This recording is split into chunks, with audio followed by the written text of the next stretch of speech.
Assalamualaikum warahmatullahi wabarakatuh. Izin memperkenalkan diri, nama saya Dian Jeki Stanggang dengan NIM 511251070. Semester 2, jurusan Teknik Mesin, Universitas Dian Nusantara, Tanjung Duren.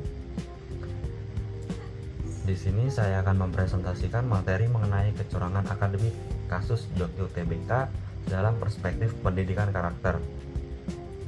Topik ini saya pilih karena praktik Jogja UTBK masih menjadi salah satu bentuk kecurangan akademik yang mendapat perhatian masyarakat.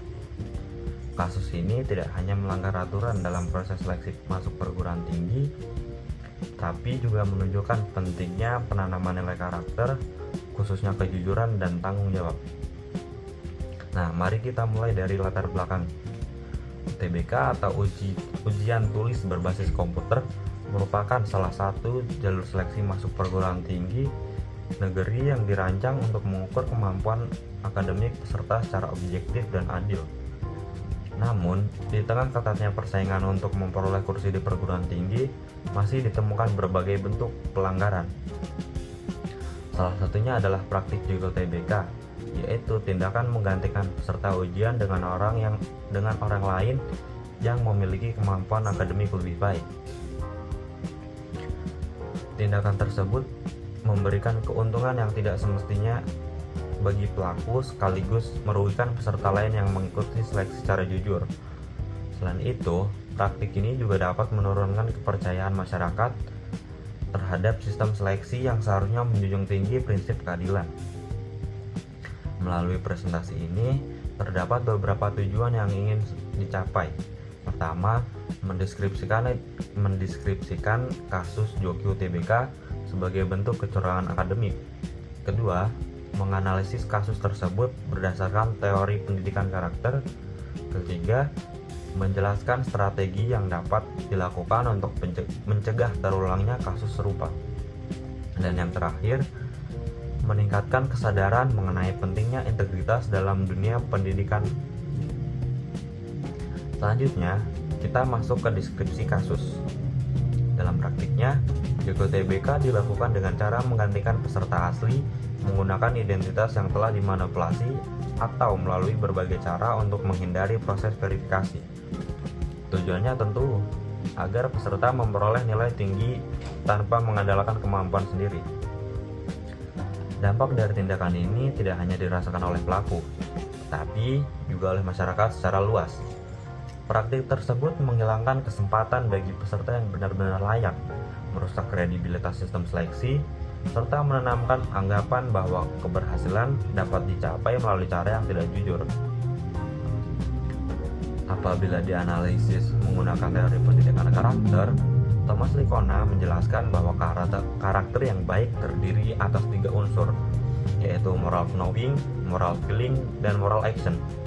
Artinya, seseorang tidak cukup hanya mengetahui mana yang benar dan mana yang salah, tapi juga harus memiliki kesadaran moral dan mampu menerapkannya dalam tindakan nyata. Selain itu, Ki Hajar Dewantara menekankan bahwa tujuan pendidikan bukan hanya membentuk peserta didik yang cerdas secara akademik, tetapi juga berkarakter baik. Oleh karena itu, keberhasilan pendidikan tidak boleh hanya diukur dari nilai yang diperoleh, melainkan juga dari kejujuran, tanggung jawab, dan integritas yang dimiliki seseorang. Kemudian, ada beberapa faktor yang menyebabkan munculnya praktik Jogja UTBK. Antara lain, tingginya tekanan untuk diterima di perguruan tinggi, lemahnya penanaman nilai karakter, pengaruh lingkungan, serta orientasi yang lebih mengutamakan hasil dibandingkan proses. Nah, untuk mengatasi permasalahan tersebut, diperlukan langkah pencegahan maupun penindakan. Pencegahan dapat dilakukan melalui penguatan pendidikan karakter sejak dini, peningkatan sistem verifikasi identitas peserta, serta pemanfaatan teknologi untuk memperketat pengawasan selama pelaksanaan UTBK.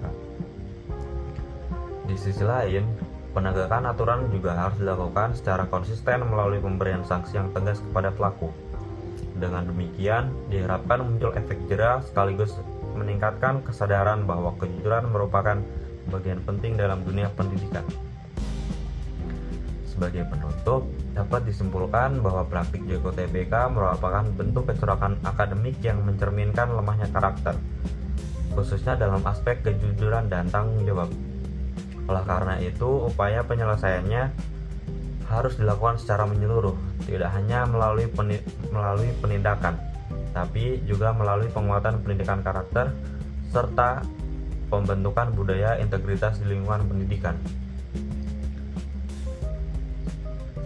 Demikian pemaparan yang dapat saya sampaikan. Semoga materi ini dapat menambah pemahaman kita mengenai pentingnya menjunjung tinggi kejujuran dalam setiap proses pendidikan. Terima kasih atas perhatian yang telah diberikan. Wassalamualaikum warahmatullahi wabarakatuh.